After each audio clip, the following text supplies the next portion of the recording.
के साथ दौरे में मौजूद नहीं था।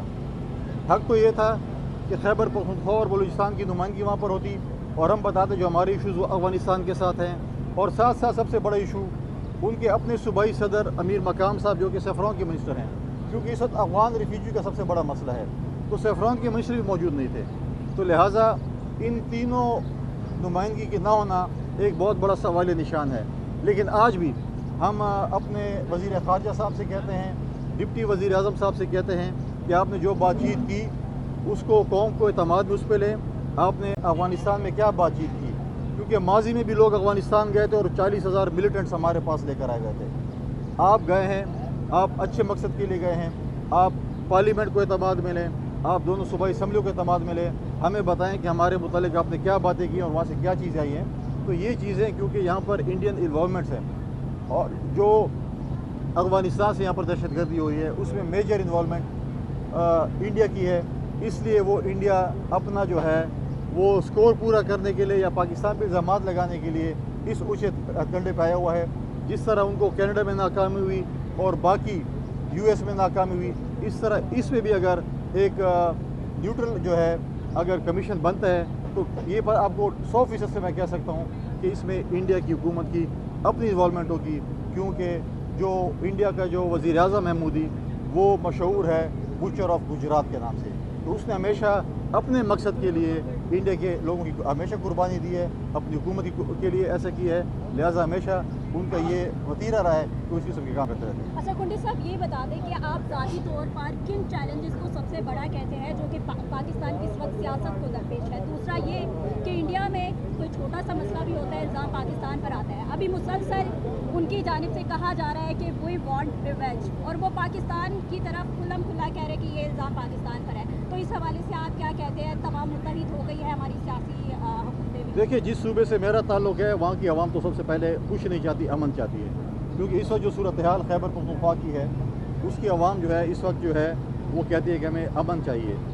बाकी सूबे शायद बातचीत होती है डेवलपमेंट पे, हमें ये चीज़ें चाहिए, हमें भी चाहिए, लेकिन पहले हमें अपने बच्चों के लिए, अपने बुज़ुर्गों के लिए अमन चाहिए, क्योंकि इस वक्त खैबर पख्तूनख्वा का जो अमन अमान है, एक 25 किलोमीटर का रोड पिछले कई महीनों से सूबाई हुकूमत वो नहीं खोल सकती। कुरम का एक 25 किलोमीटर रोड है, बाकी सिचुएशन आपके सामने है, आप मीडिया से ताल्लुक़ हैं। जो अमन व अमान की सूरत हाल इस वक्त खैबर पख्तूनख्वा में है, सूबाई हुकूमत उसमें संजीदा नहीं है, वो अपने ऊपर जो है एक दूसरे पर इल्ज़ामात। मैं माजी में भी यहाँ पर आया हूँ और आपसे मैंने मीडिया टॉक हमेशा की और हमने कहा है कि खैबर पख्तूनख्वा की हुकूमत जो है वो करप्ट है, नौकरियाँ बेच रही है, फ़ंड बेच रही है, चीज़ें बेच रही हैं। कुछ हमारे दोस्त शायद नहीं मानते थे, लेकिन अब तो पीटीआई के अपने लोग कह रहे हैं कि मेरा दूसरा वज़ीर, एक वज़ीर कहता है मेरा दूसरा वज़ीर तनख्वाहें खा गई है, एक कहता है वो पेंशन खा गई है, एक कहता है सीएम के 10 करोड़ के एसेट हैं, 70 करोड़ कैसे पार्टी पे लगा दिए हैं, कोई कहता है आप गंदम खा गए, कोई कहता है कुरान शरीफ पे हल्फ लेता है कि मुझे इमरान ने कहा है कि इस्टेब्लिशमेंट के पाँव पड़ जाओ और एनआरओ दे दो। अब तो वो खुद कह रहे हैं कि हम चोर हैं। हम तो पहले कहते थे, आज वो खुद भी मान रहे हैं कि हम चोर हैं, हमने नौकरी बेच रहे हैं, फंड्स बेच रहे हैं, लोगों के कमीशन खा रहे हैं, चीज़ें कर रहे हैं। तो लिहाजा ये चीज़ें जो है ये आपके सामने है। दूसरा सवाल क्या था? कोई वांट रिवेंज इंडिया की जानिब से? मोदी जो है हमेशा अपने लोगों को जो है वो इश्तियाल दिलाने के लिए करता है कि हम रिवेंज चाहिए, क्योंकि उसके पास कुछ है नहीं दिखाने को। हम तो पहले भी कहते हैं कि इसकी न्यूट्रल जो है इंक्वायरी हुई तो पता चलेगा कि इसमें इंडिया की अपनी फ़ौज इन्वॉल्व है, अपनी एजेंसीज इन्वॉल्व है, अपनी हुकूमत इन्वॉल्व है।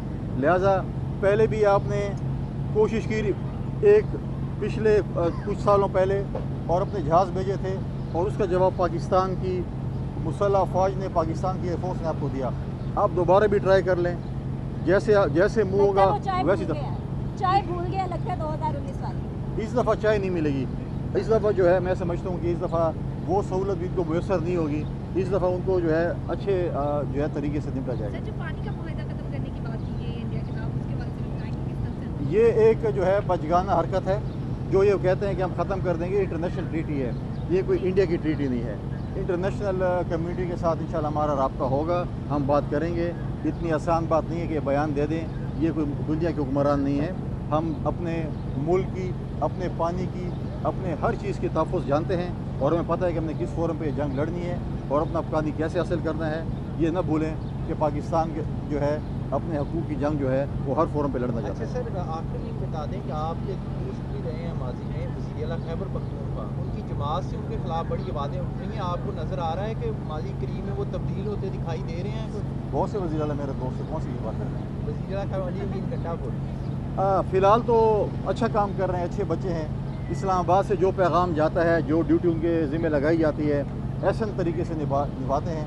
اب تھوڑی سی ان کو مشکلات ہیں مائنز من البل پہ، لیکن وہ بھی انہوں نے ایک ڈرامہ کیا، آدھی پارٹی کو بل کے خلاف کر دی ہے اور خود کہہ رہے ہیں کہ میں آپ کے لیے بڑی کوشش کر رہا ہوں اور میں آپ لوگوں کا نمائندہ ہوں، لہٰذا اگر میں چینج ہوں تو میرے تحفظ کے لیے آپ آئیں. کیونکہ اسلام آباد میں سمجھتا ہوں آج بھی ان کے سہولت کار موجود ہیں. وہ اس لیے موجود ہیں کہ جب وہ اسلام آباد پر چڑھائی کرتے تو 4 5 6 دن ہفتہ لگ جاتا ہے، لیکن جو واپسی کا راستہ ہے ان کو ایسے دیا جاتا ہے کہ پورے اسلام آباد کا ٹینر زدہ ہوتا ہے، موبائل سروس بند ہوتی ہے، اسکول بند ہوتے ہیں، آپ اپنے چینلز کے دفاتر میں نہیں جا سکتے، میڈیا کے دوست ہمارے کوئی جاب پہ نہیں جا سکتا، کوئی اسپتال نہیں جا سکتا. لیکن ایک روڈ جو دامن گو کو جاتا ہے وہ کھلا ہوتا ہے ان کے لیے ایگزٹ کے لیے. اور وہ جو ہے جی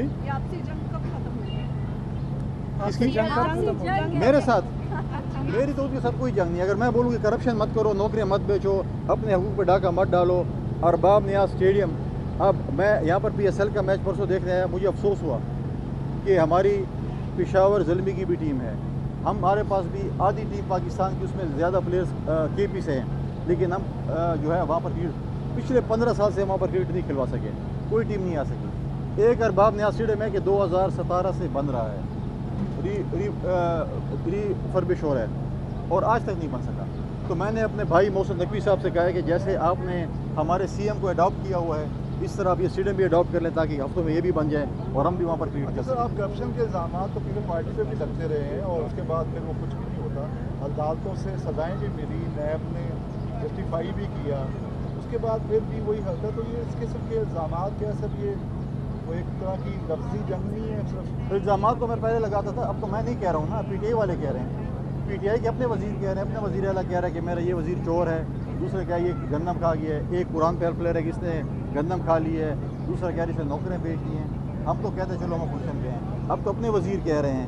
میں نے پہلے ہی کہا تھا کہ جب ان کو پتہ چلے گا کہ ان کا میر جعفر اور میر صادق کون ہے، ان کا صحیح پتہ چلے. اب وہ کہہ رہے ہیں کہ جی وہ اسد کیسر کو، شہرام کو، عاطف کو، مجھے عمران خان نے کہا تھا سازش ان کو سائڈ پہ کر دو، یہ کر دو. تو آپ کو بہت سی چیزیں ابھی بہت جلد دیکھنے کو ملیں گی اور آپ خود پی ٹی آئی کے جو ہمارے دوست ہیں وہ آپ کو بتائیں گے کہ وہ کتنے کرپٹ ہیں، کون ان کا میر صادق اور میر جعفر رہا ہے، کیا رہا ہے. تو کچھ تھینک یو.